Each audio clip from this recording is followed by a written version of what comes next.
I heard my daughter say, if she dies soon, that would solve my money problems. She thought I was asleep. I heard everything. And in that moment, I realized I had a choice. Accept my fate or fight back with everything I had left. This is the story of how I reclaimed my life when everyone thought I was just waiting to die. Don't forget to subscribe and let me know in the comments where you're watching from. My fingers clutched the blanket as I heard those words drift through my bedroom door. If she dies soon, that would solve my money problems. My own daughter Diane's voice, followed by that hollow laugh I'd grown to dread. I kept my eyes closed, tears sliding silently down my wrinkled cheeks. The life insurance and investments would cover your debts and still leave enough for my new business, she continued, speaking to my granddaughter Amber in the hallway. They thought I was sleeping. They always assumed I was sleeping. The stroke 3 months ago had left my body weakened, but my mind remained sharp as ever, sharp enough to hear the truth that cut deeper than any physical pain I'd endured in my 85 years. I'd spent decades as the principal of Bridgeport High, commanding respect from hundreds of teachers and thousands of students. Now I couldn't even command basic decency in my own home. When footsteps approached, I kept my breathing steady, maintaining the illusion of sleep as Diane checked on me. Her shadow fell across my face briefly before she closed the door. Not a touch, not a word of comfort, just a quick verification that I was still breathing, for now. Once alone, I opened my eyes to the dim room that had become my prison. The house I'd owned for 50 years, paid off with decades of careful saving, now felt like a stranger's place. Photos of happier times mocked me from the dresser. William and me on our wedding day, Diane's college graduation, family vacations when smiles weren't manufactured for show. Later that night, I heard Diane on the phone, her voice drifting up from the kitchen. I've talked to a financial advisor about Mom's investments. Yes, I've power of attorney for medical decisions, but the money is still technically hers. I know. I strained to hear, my heart hammering. The stroke didn't affect her mind enough. No, we need to wait. A pause. Look, I'm not saying I want her to die, but realistically, at her age, it can't be much longer. I'd given everything to that girl. After William died of a heart attack 20 years ago, I'd poured my life into ensuring Diane had every opportunity. The best schools, financial support for her struggling business ventures, help raising Amber when her marriage collapsed. And this was my reward, becoming an inconvenient obstacle between them and my bank account. When Martha, my part-time nurse, arrived the next morning, she noticed my reddened eyes immediately. "Rough night, Eleanor?" she asked, her gentle hands checking my pulse. I nearly told her everything, but something stopped me. A flicker of an idea forming in my mind. "Just some pain," I lied, watching her face carefully. Martha had been assigned by the hospital after my stroke. Unlike Diane, she touched me with respect, spoke to me like a person rather than furniture. "I'll mention it to Dr. Lopez at your appointment tomorrow," she said, helping me sit up. My appointment. Away from this house. Away from Diane, who rarely bothered to accompany me anymore.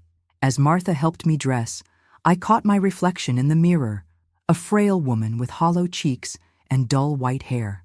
But in my eyes, I saw something I hadn't seen in months, a spark of defiance. My hands used to be strong. As I stare at them now, spotted with age, blue veins prominent beneath translucent skin, I remember how they once graded hundreds of papers each week, planted gardens each spring, and held my sobbing daughter when her father died unexpectedly. William's death changed everything. One moment he was complaining about heartburn after dinner.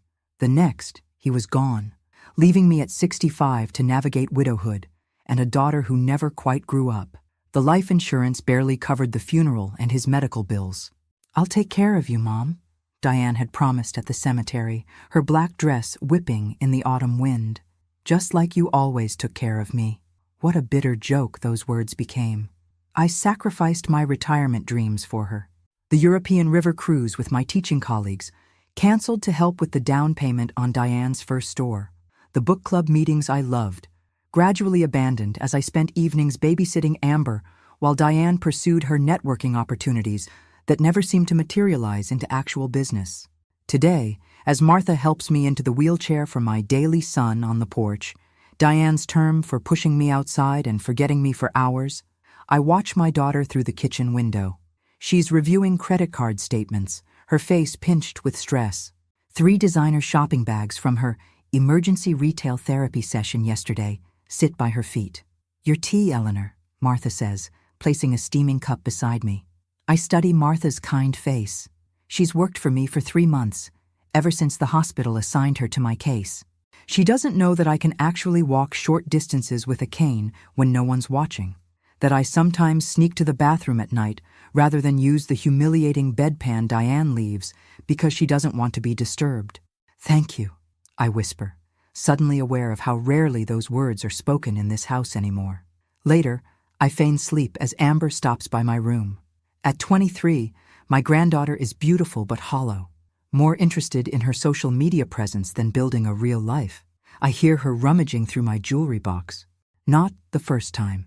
Just borrowing, Grandma," she whispers, though she thinks I can't hear. "For my Instagram shoot." The diamond earrings William gave me for our 30th anniversary disappear into her pocket. I know I'll never see them again, just like the sapphire brooch that mysteriously fell down the drain last month. After she leaves, I carefully reach beneath my mattress where I've hidden the only piece that matters, William's wedding band on a chain, the last thing they'll take from me. That evening, while Diane thinks I'm napping, I overhear her phone conversation with her friend Melanie. The financial advisor says most of Mom's money is in conservative investments, too stable to access without her signature. I know, but guardianship requires proving mental incapacity, and despite the stroke, her mind is still sharp. A bitter laugh escapes my lips, thankfully too quiet for her to hear. The irony isn't lost on me.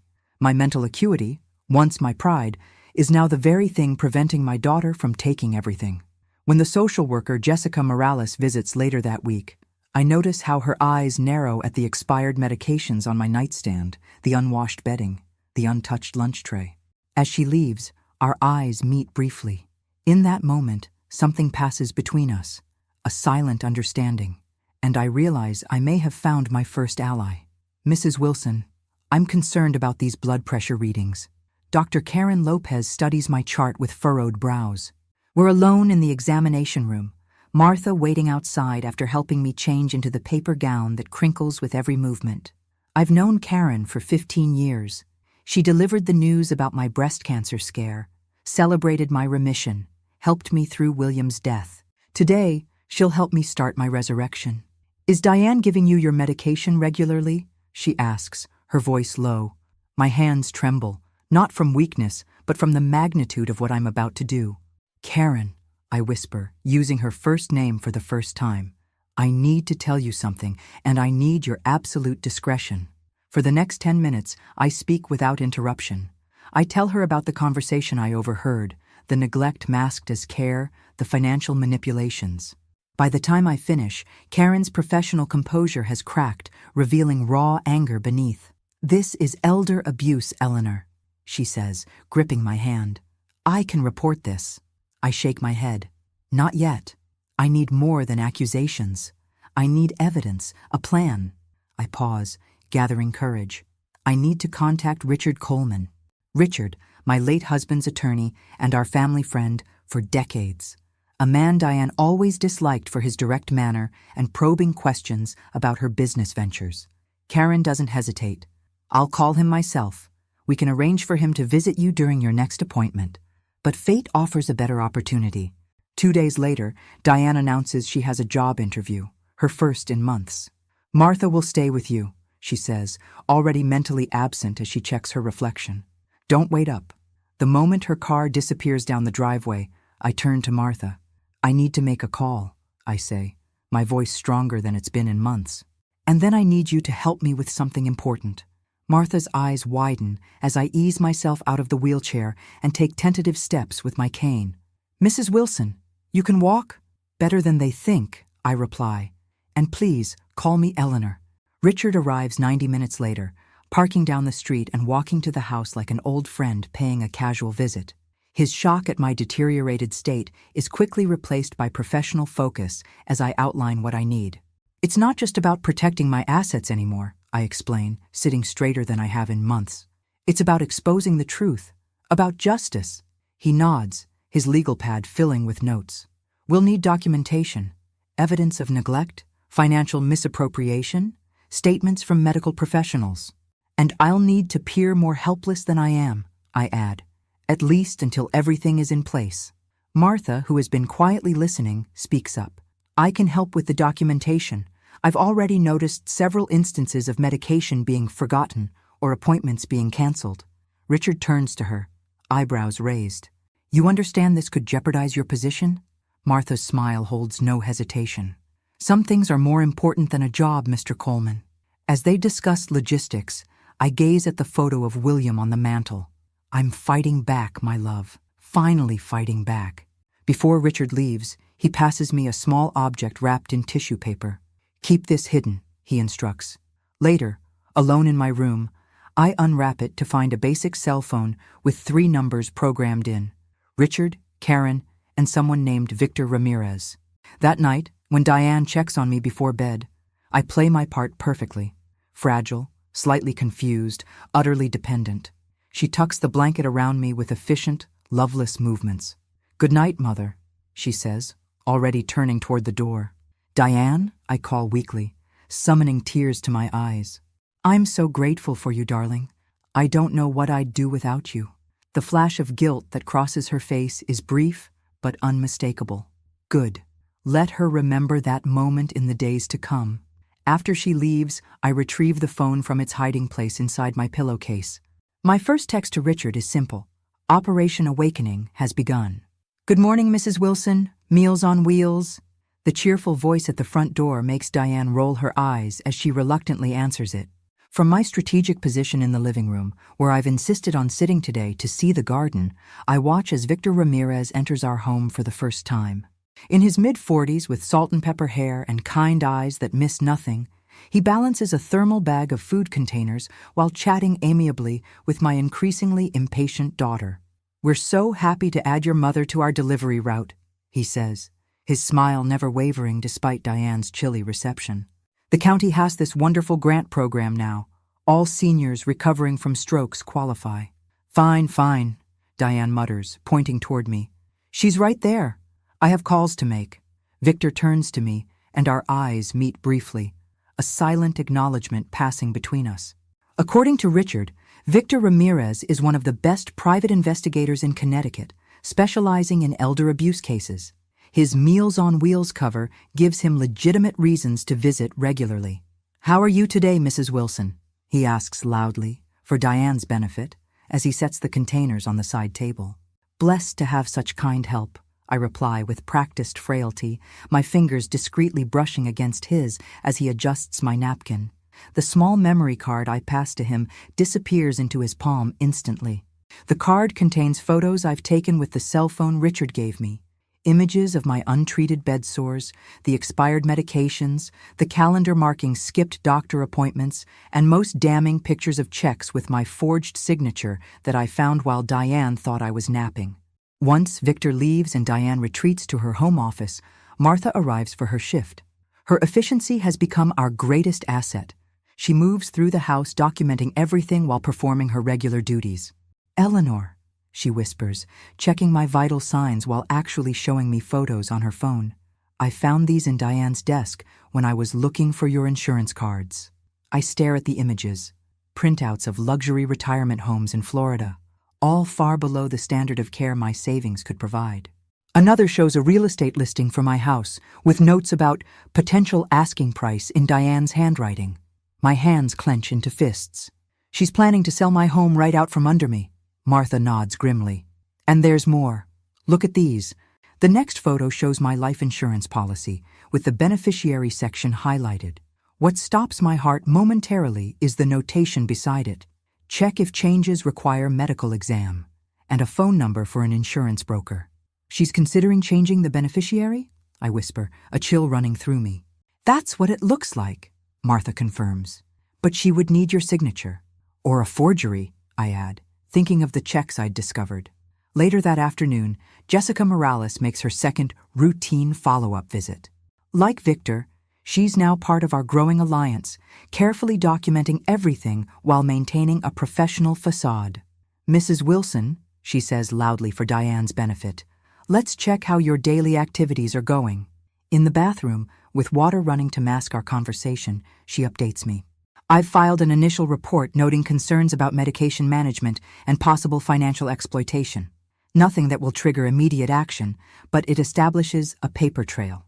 I nod, grateful for her caution. We need more time. Victor has just started investigating Diane's financial history.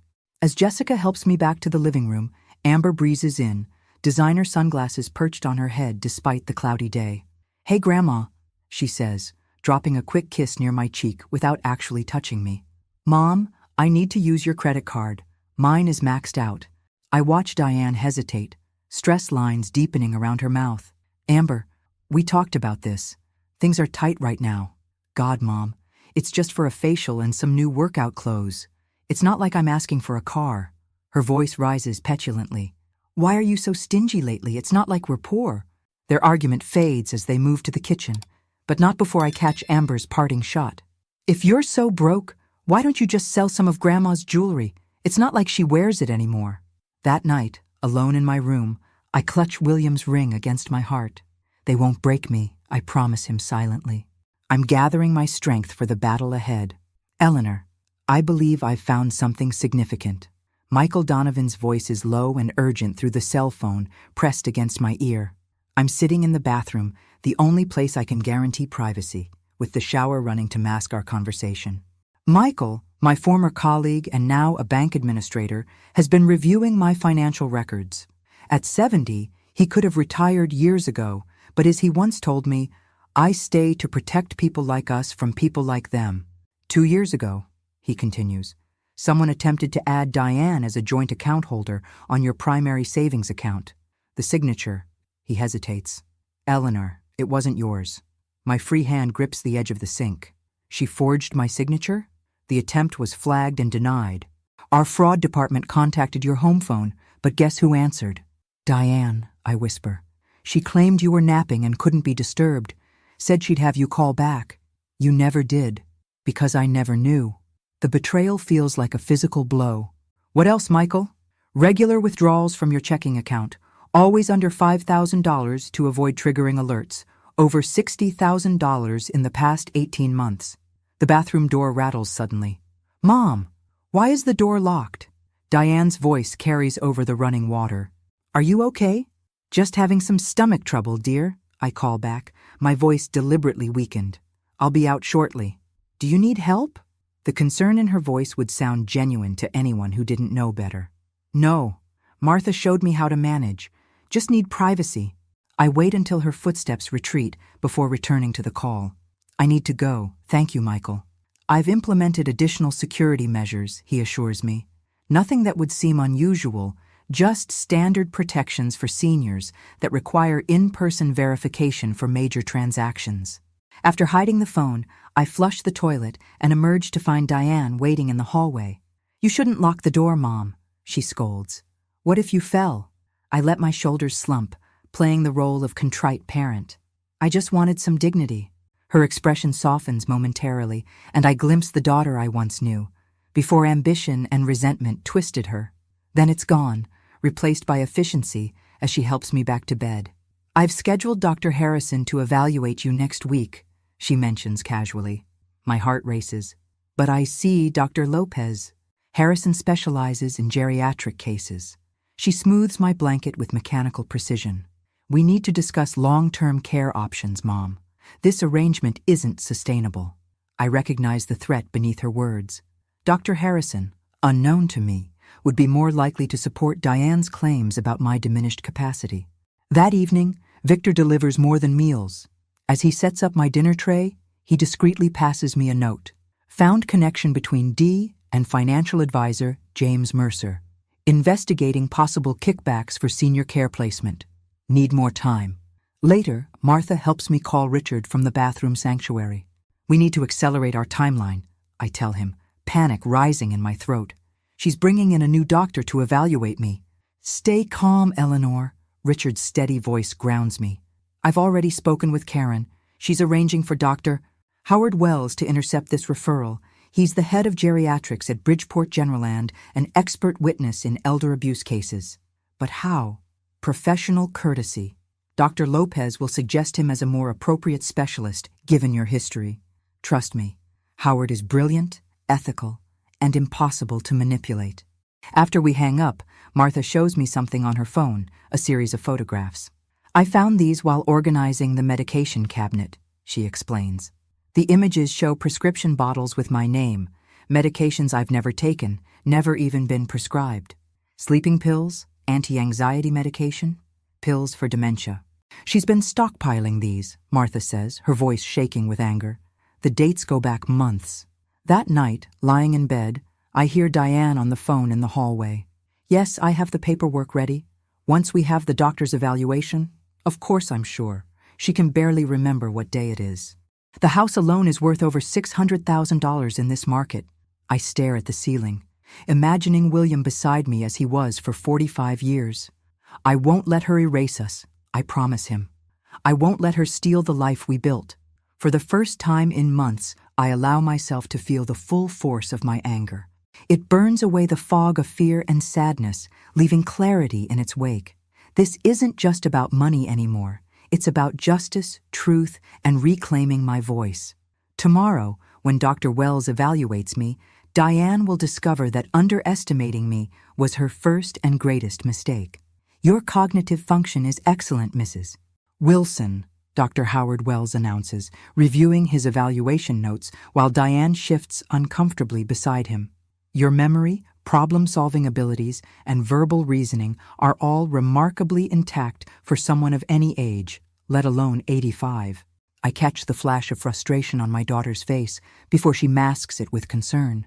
But doctor, at home, she's often confused, forgetful. She needs constant supervision. Dr. Wells turns his kind but penetrating gaze to Diane. Cognitive function can fluctuate, especially after a stroke. However, Mrs. Wilson shows no significant impairment today. Today is a good day, Diane insists, her knuckles whitening as she grips her purse. You're not seeing what I see daily. Perhaps, he concedes, making a note in my file. I'd like to schedule some follow-up cognitive assessments. And Mrs. Wilson should resume her regular physical therapy sessions. I see they were discontinued last month. Insurance issues, Diane says quickly. We're working on it. Insurance approved 6 months of therapy, I interject softly, playing my role perfectly. I only attended 3 weeks. Doctor. Wells raises an eyebrow, but says nothing, merely adding another note to my file. Martha, sitting quietly in the corner, catches my eye with the barest hint of a smile. As we leave the office, Diane's silence is brittle with suppressed rage. In the car, it finally shatters. What was that performance? She demands, knuckles white on the steering wheel. 1 minute you can barely remember my name, the next you're rattling off insurance details? I gaze out the window, allowing a tremor into my voice. I was nervous. The doctor was nice. I wanted to do well on his tests. She exhales sharply. Mom, I'm trying to get you the care you need.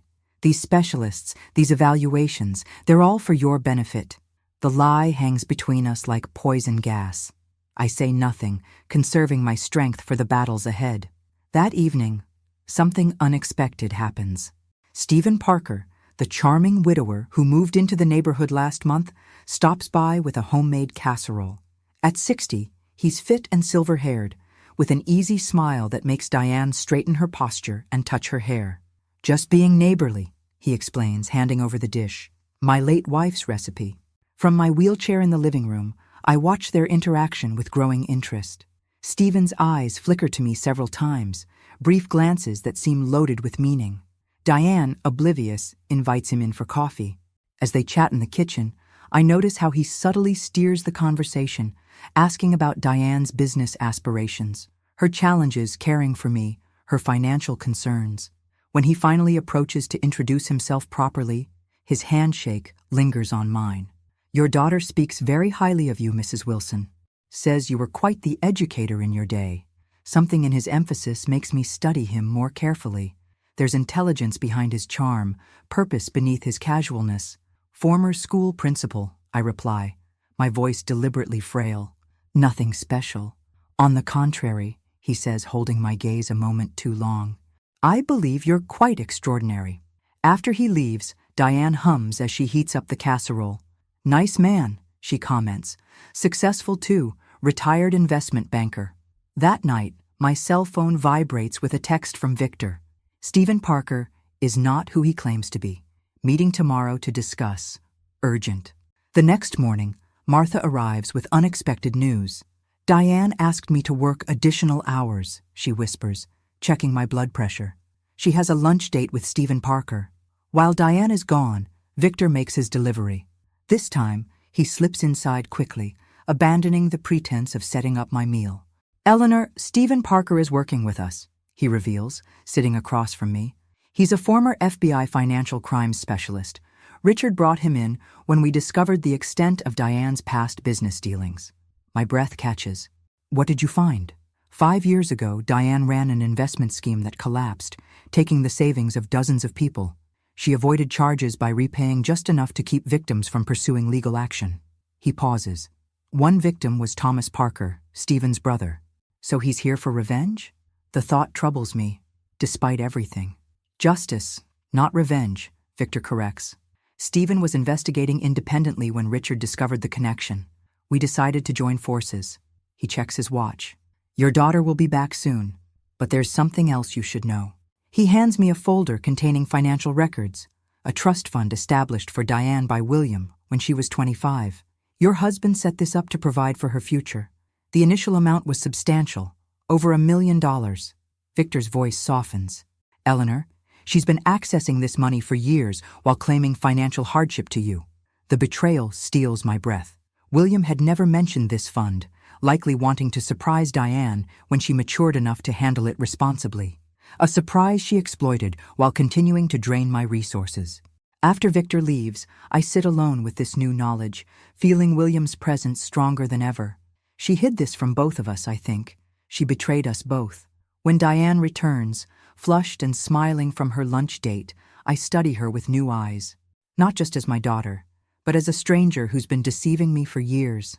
Stephen's asked me to dinner tomorrow, she announces, checking her reflection in the hallway mirror. I think he really likes me, Mom. That's wonderful, dear, I reply, my voice steady despite the storm inside me. Everyone deserves a second chance at happiness. She turns to me, momentarily startled by something in my tone. Our eyes lock, and for an instant, I let my mask slip. Just enough for a glimpse of the reckoning to come. The smell of expensive perfume announces Amber's arrival before she bursts through the front door. My granddaughter swirls into the living room like a hurricane, designer shopping bags dangling from her arms, her face animated in a way I haven't seen in months.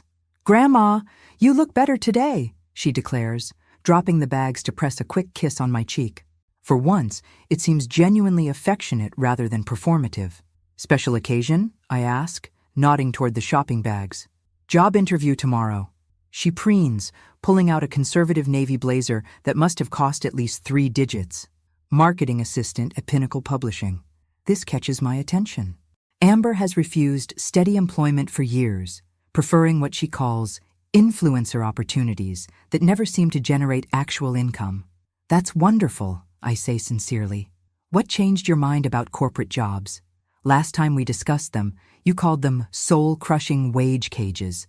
Amber's expression clouds momentarily. Things are changing around here. Mom's been weird about money lately. She lowers her voice, glancing toward the kitchen where Diane is preparing dinner. She froze my credit card, said we need to be financially responsible all of a sudden. Before I can respond, Diane calls Amber to help with dinner. Their tense conversation drifts from the kitchen, Amber defending her purchases, Diane hissing about tightening our belts. Martha arrives for her evening shift, catching my eye significantly as she sets down her bag. Once Diane and Amber are fully distracted in the kitchen, she slips me a folded paper. Michael found this, she whispers. Thought you should see it immediately. It's a loan application in Amber's name, for $50,000. The signature is clearly forged. The loan purpose listed as business investment. The date coincides with Diane's latest failed venture, a meal preparation service that closed after just 3 months. She used her daughter's identity, I whisper, horror washing through me. Martha nods grimly. Michael flagged it for potential fraud, but without Amber filing a complaint. She doesn't know, I realize. Diane's protecting herself financially while throwing her own daughter into debt. The revelation crystallizes something inside me. This isn't just about my money anymore.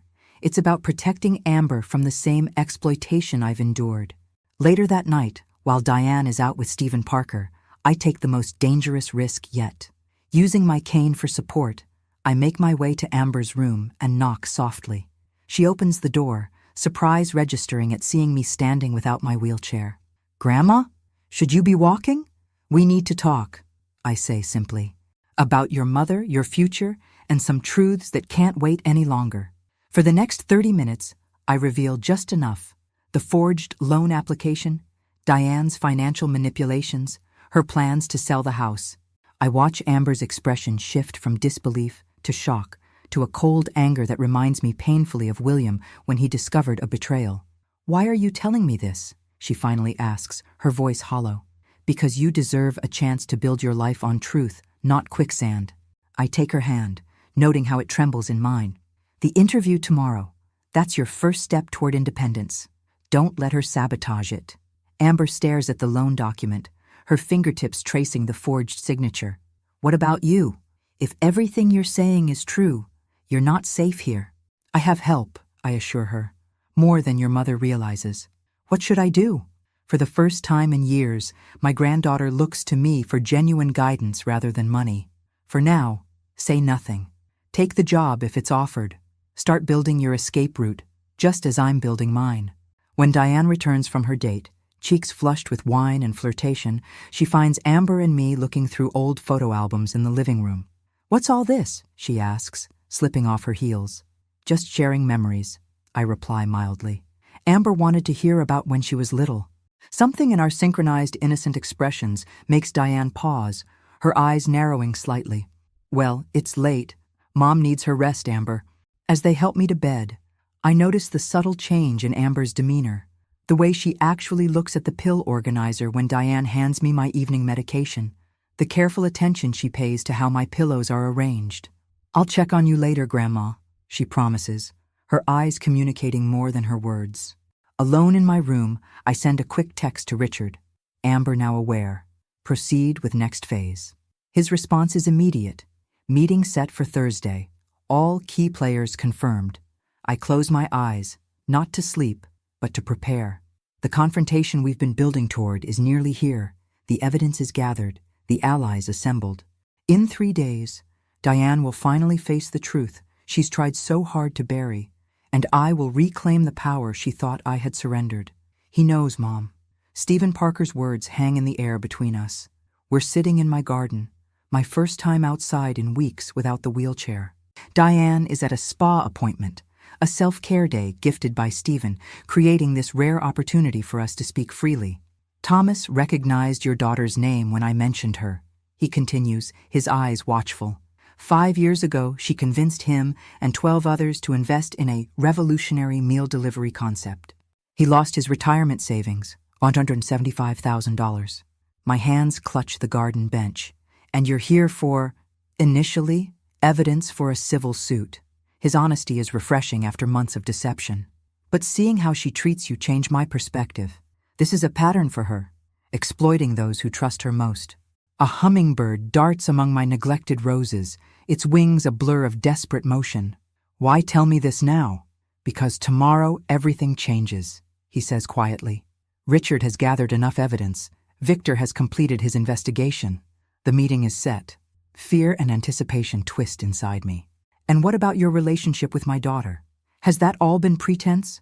Stephen's expression softens. I came here with anger, Eleanor. But watching Diane, I've seen something unexpected. How she repeats destructive patterns, pushing away anyone who might truly care for her, choosing schemes over substance. He sighs. In another life, without the lies between us, perhaps things could have been different. Before he can continue, the sound of a car in the driveway signals Diane's early return. Stephen seamlessly shifts to casual conversation about garden plants as she approaches, her face tightening at the sight of me sitting outdoors without supervision. "Mom, you shouldn't be out here alone." The concern in her voice sounds genuine. making everything more complicated. She wasn't alone, Stephen says smoothly, standing to greet her with a kiss on the cheek. I stopped by early and found her admiring her roses. Thought some fresh air would do her good. Diane's suspicion melts under his charm. You're so thoughtful. She turns to me, her smile brittle. But you should have waited for me, Mom. What if you'd fallen? The irony nearly makes me laugh. Her worry about a fall while planning my financial collapse. Later that afternoon, while Diane shows Stephen out, Amber corners me in my bedroom. Her interview outfit replaced by jeans and a determined expression. I got the job, she whispers.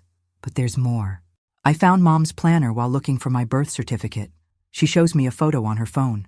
A page listing tomorrow's date with a single notation. Meeting with Malcolm Reed, 10 a.m., guardianship papers. She's making her move, I murmur, feeling strangely calm. Sooner than we expected. What do we do? Amber asks, fear edging her voice. We're already doing it, I assure her. Go to work tomorrow as planned. When you return, things will be different. That evening, the house fills with a strange tension. Diane is uncharacteristically attentive, bringing me tea, asking about my comfort, even suggesting a movie we might watch together, something we haven't done in years. Is everything all right, dear? I ask, studying her unusually agitated movements. Of course, she says too quickly. Just thinking we don't spend enough quality time together. The guilt in her eyes is unmistakable. Tomorrow, she plans to take legal control of my life, and some part of her, some remnant of the daughter I raised, knows it's wrong. After Diane finally retires to her room, Martha arrives for the night shift. Tonight, her nursing bag contains more than medical supplies, final documents from Richard, instructions for tomorrow, and a sedative. Only if absolutely necessary, she explains, showing me the labeled pill. If Diane becomes volatile during the meeting, I shake my head, handing it back. No. Whatever happens tomorrow, she faces it with a clear mind. Martha's expression softens with respect. You still protect her even now. Not protecting, I correct her. Justice requires awareness. Redemption requires recognition. I look toward Diane's closed bedroom door. She needs to fully understand what she's done if there's any hope for her to change. That night, I sleep surprisingly well, waking to find Diane already dressed in her most professional outfit. Charcoal suit, pearl earrings, hair perfectly styled. Big day? I ask innocently at breakfast. Just some errands, she replies, buttering toast she won't eat. Martha will stay with you until I return. I nod, sipping the tea she's prepared. Take your time, dear. I'll be fine. Our eyes meet briefly, and something passes between us. A current of unspoken truths, of endings and beginnings. For an instant, I glimpse vulnerability beneath her armor, the child who once looked to me for security. Then it's gone, replaced by determination as she gathers her purse and car keys. I'll be back before lunch, she promises, kissing my cheek, a rare gesture that leaves me momentarily breathless. After she leaves, Martha helps me dress in the outfit we've selected carefully. Not my usual house dress, but a tailored navy pantsuit I once wore to school board meetings. My principal's outfit, William called it. My armor. Ready? Martha asks as the clock approaches 10. I stand tall, using my cane not as a crutch, but as an accessory. I've been ready for months. As Victor's car pulls into the driveway, followed by Richard's and then Dr. Lopez's, I move to the living room window. Across the street, Michael Donovan gives a subtle nod from his parked car, our final safety measure. The doorbell rings, and I straighten my shoulders, feeling strength flow through me. The strength Diane thought was gone forever. Game over, I whisper to William's photo as Martha opens the door. What is this? Diane freezes in the doorway, her expression cycling through confusion, shock, and dawning horror as she takes in the gathering in our living room. Richard Coleman stands by the fireplace, legal documents spread on the coffee table. Dr. Lopez sits in an armchair, her medical files open beside her. Victor Ramirez, no longer in his delivery uniform but in a crisp suit, stands near the window. Martha hovers protectively beside my chair, while Jessica Morales from Social Services sits quietly in the corner, notepad ready. And at the center of it all, me, sitting straight-backed in my favorite chair, not the wheelchair, meeting my daughter's gaze without flinching. Welcome home, Diane, I say evenly. I believe you know everyone here, though perhaps not in their true capacities. Her eyes dart frantically around the room, settling finally on Richard. What are you doing in my house? She demands, her voice rising. Mother, why is William's lawyer here? My lawyer, I correct her. And this is still my house, Diane. Please sit down. I will not. This is an ambush.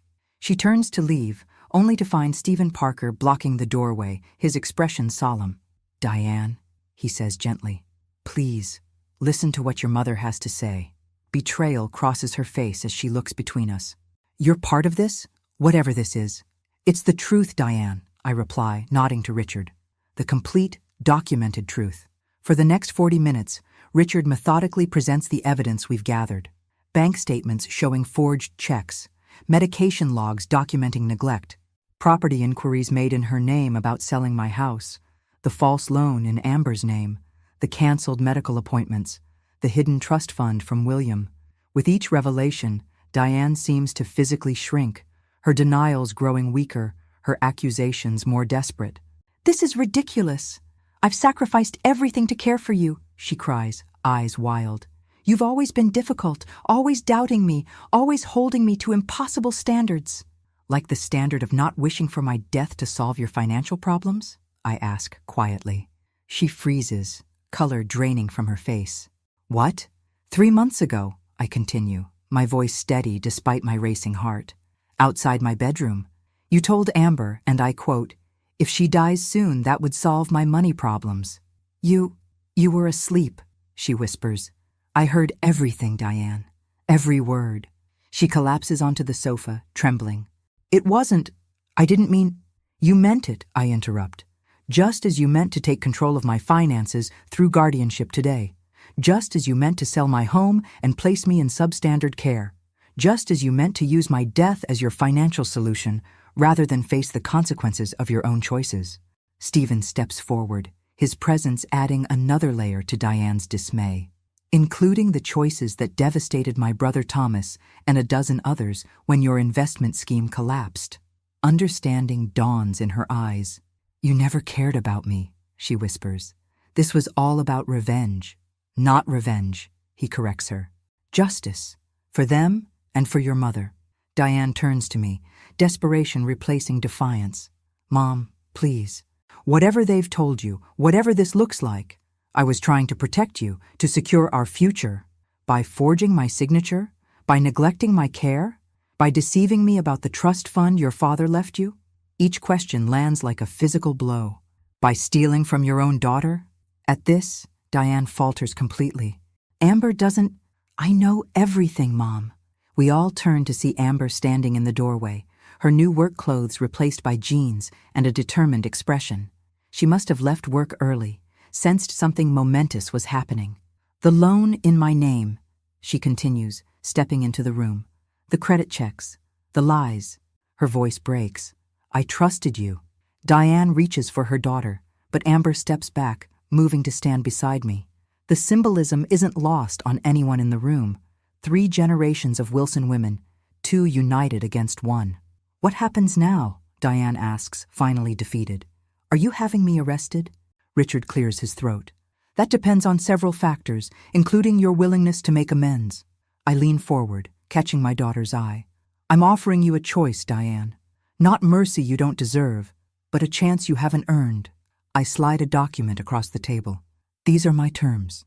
As she reads the agreement Richard prepared, her expression shifts from defiance to disbelief to reluctant acceptance.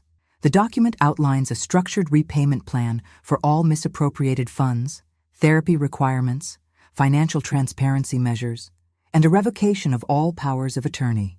You want me to repay everything? She asks, voice hollow. Move out of the house? Submit to financial monitoring? Yes, I answer simply, or face legal consequences for fraud, elder abuse, and identity theft. I pause, letting the options sink in. Your choice reflects who you truly are, Diane. Choose carefully. The room falls silent as my daughter stares at the document, the pen Richard offers hovering in her hand like a sentence. In her hesitation, I see the culmination of our lifelong dynamic, her expectation that I will eventually relent, that consequences can be negotiated away, that my love will ultimately override justice. Not this time. Sign it, Mom, Amber says suddenly. It's more than fair. Diane looks up at her daughter, then back at me. Something shifts in her eyes, perhaps the first glimmer of genuine accountability I've seen in years. The pen touches paper. The choice is made. As she signs, I exhale slowly, feeling a weight lift that I've carried far longer than these past 3 months. The battle is won, but the war for my daughter's redemption and our family's healing has only just begun. The autumn leaves scatter across the driveway as I watch Diane load the last of her boxes into her car. 3 weeks have passed since our confrontation, each day bringing new adjustments to our transformed reality. That's everything, she says, closing the trunk with a definitive thud. The small apartment she's rented is only 15 minutes away, close enough to fulfill her obligations under our agreement, far enough to give us both necessary space. I lean on my cane, stronger now after resumed physical therapy. The place has good light for your plants, I offer, remembering how she's always nurtured houseplants, even while neglecting human connections. Diane nods, her expression guarded but lacking the hostility of recent days. Amber helped me set up the basics yesterday. She hesitates. She's really thriving at that publishing job. Yes, she is. Pride warms my voice. In just 3 weeks, Amber has shown remarkable growth, opening her own bank account, creating a budget with Michael's guidance, even enrolling in evening business classes at the community college. Awkward silence stretches between us. So much remains unsaid, yet neither of us seems ready for deeper conversation. The weekly therapy sessions Richard mandated in our agreement have barely scratched Diane's defensive surface. I'll be by on Sunday to take you to church, she finally says. These structured visits, part obligation, part tentative reconciliation, form the backbone of our new relationship. I'll be ready at 9, I reply, watching her face for any sign of the daughter I once knew, the girl who collected seashells and wanted to save every stray animal before ambition and resentment calcified her heart. As Diane drives away, Martha joins me on the porch. Her role evolved from covert ally to official companion. The Board of Education's retirement fund, properly managed by Michael now, easily covers her expanded hours. You did well, she says, handing me a steaming mug of tea. Did I? I stare at the empty driveway. Some days I wonder if complete estrangement would have been cleaner than this. Halfway healing. Healing isn't linear, Martha reminds me, and some relationships are worth the complicated work. Inside, the house feels different, lighter, as though decades of unspoken resentments have physically departed with Diane's possessions. Richard has helped me reclaim every aspect of my life, from updated legal documents to new security measures for my accounts. Victor still visits occasionally. His Meals on Wheels cover abandoned for honest friendship. Later that afternoon, Jessica Morales stops by with unexpected news. I've been approached about starting a senior advocacy program, she explains, excitement brightening her face. Training social workers to recognize signs of elder abuse, creating support networks, connecting victims with legal resources. She smiles warmly. Your case inspired it, Eleanor. My case, I echo, surprised. Your courage, your strategic thinking, your refusal to be victimized. She leans forward earnestly. Would you consider being an advisor? Your experience could help so many others. For the first time in months, I feel something beyond self-protection, a sense of purpose igniting within me. I'd be honored. That evening, Stephen Parker brings dinner, not as Diane's suitor, that pretense long abandoned, but as a friend. His brother Thomas has received the first restitution payment from Diane's trust fund, part of our negotiated agreement. He was speechless, Stephen says, serving the pasta he's brought. After 5 years of thinking that money was gone forever. And the others? I ask, thinking of the 11 other victims. The payment schedule you established is working. Small amounts, but consistent. He studies me thoughtfully. You know, most people in your position would have pressed charges, walked away. I twirl pasta on my fork, considering my response. Punishment without possibility of redemption serves no one. Diane needs to make amends, not just financially, but by facing those she harmed. You still love her, he observes. Despite everything. She's my daughter, I reply simply. Love remains, even when trust is shattered. Later, Amber arrives after her classes, bringing energy and youthful determination into the quiet house. At 23, she's seizing this second chance with both hands, her superficial social media obsession replaced by genuine ambition. "I've been thinking about what you said, Grandma," she announces, dropping her textbooks on the coffee table. "About legacy being more than money." I smile, remembering our conversation about William's values. "And I want to start a blog about financial literacy for young women, about recognizing manipulation and standing up for yourself." Her eyes shine with purpose. "Maybe what happened to us could help others." Pride swells in my chest. "Your grandfather would have loved that idea." As we sit together reviewing her first draft, I realize that this reclaiming of values, this transformation of pain into purpose, is the true victory, far beyond the financial protections and legal safeguards we've established. My phone buzzes with a text from Diane. "Apartment feels empty. First therapy session was harder than expected. See you Sunday." No apology, no dramatic declaration, just a small crack in the wall between us, a tiny admission of struggle and commitment to the process. I show the message to Amber, who reads it with a measured expression. "Baby steps," she says, wisdom beyond her years in her voice. "Baby steps," I agree, thinking of the long road ahead for all of us. That night, I stand before my bedroom mirror, studying my reflection. The frightened, diminished woman of 3 months ago has vanished. In her place stands someone stronger, not just the Eleanor from before Diane's betrayal, but someone new, someone who faced betrayal and emerged not just surviving, but transformed. I touch William's wedding ring, still hanging from the chain around my neck. "We did it, my love," I whisper to his memory. "We protected what matters." Tomorrow will bring new challenges in this delicate rebuilding, but tonight I rest in the knowledge that I have reclaimed not just my assets, but something far more precious: my voice, my power, and my right to define my own final chapter. 1 year later, I stand at the podium, my cane hooked over my arm rather than clutched in my hand. The audience, social workers, law enforcement officers, healthcare providers, listens intently as I conclude my keynote address at the first annual Elder Justice Conference. "The most dangerous weapon used against seniors isn't physical force," I tell them, my voice strong despite my 86 years. "It's the assumption of our irrelevance. When you believe your voice no longer matters, you become vulnerable to those who would silence it completely." In the front row, Jessica Morales nods encouragingly. Beside her sits Martha, who now divides her time between caring for me and training other home health aides to recognize signs of abuse. Richard Coleman, semi-retired but still passionate about elder law, watches from the side of the stage, ready to join me for the panel discussion that follows. 1 year ago, I was a prisoner in my own home, waiting to die on someone else's schedule, I continue. Today, I'm helping draft legislation to protect others from similar exploitation. The difference wasn't just in the circumstances, it was in remembering my own worth. As applause fills the conference hall, I catch sight of a familiar figure slipping into the back row. Diane arrived early for our scheduled lunch. Our weekly meals have evolved from stilted obligation to cautious reconnection over the past year. The therapy mandated in our agreement has gradually shifted from court-ordered requirement to genuine, if difficult, journey of self-examination. After the presentation, as attendees gather around with questions, Diane approaches tentatively, hovering at the edge of the group. When the crowd finally thins, we face each other in a moment of private recognition amid the public space. "You were magnificent," she says quietly. "Dad would have been proud." The mention of William, free of manipulation or deflection, marks another small milestone in our healing.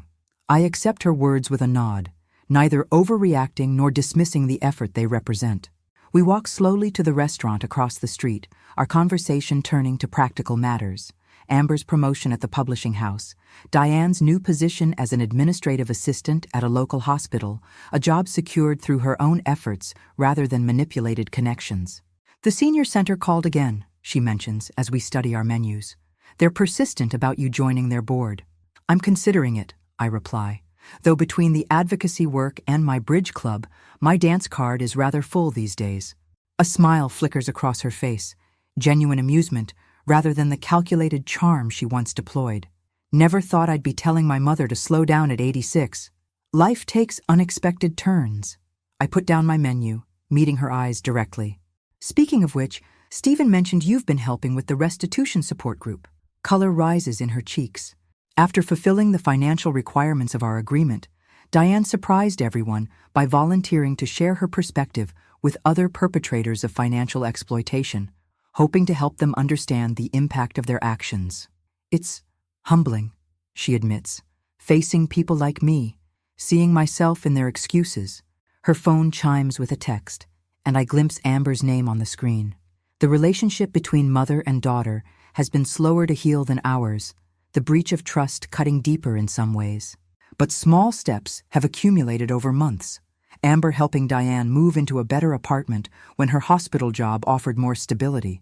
Diane attending Amber's speech when she received a Young Professionals Award. After lunch, we walk through the park where I now take daily strolls, my physical strength returning with consistent therapy and proper care.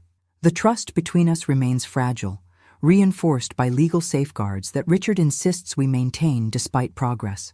Diane now receives statements showing my financial health rather than controlling my accounts, transparency replacing control. "Mom," she says suddenly, stopping beside a flowering dogwood, "I've been wanting to ask, how did you find the strength? After what you heard that night, after everything, how did you not give up?" The question catches me off guard with its sincerity. I consider my answer carefully. "I remembered who I was before I became someone's mother," I finally reply. The woman who led a school, who made difficult decisions, who stood her ground when challenged. That woman was still inside me, waiting. Diane absorbs this, nodding slowly.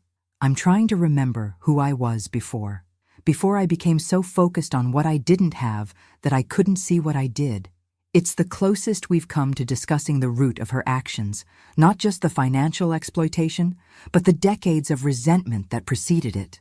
As we complete our walk, Stephen Parker approaches, having arranged to meet us by the fountain. His relationship with Diane has evolved into something unexpected. Not romance, but a cautious friendship built on brutal honesty rather than manipulation. "Eleanor, Diane," he greets us. "Beautiful day for the conference." "It went well," I tell him.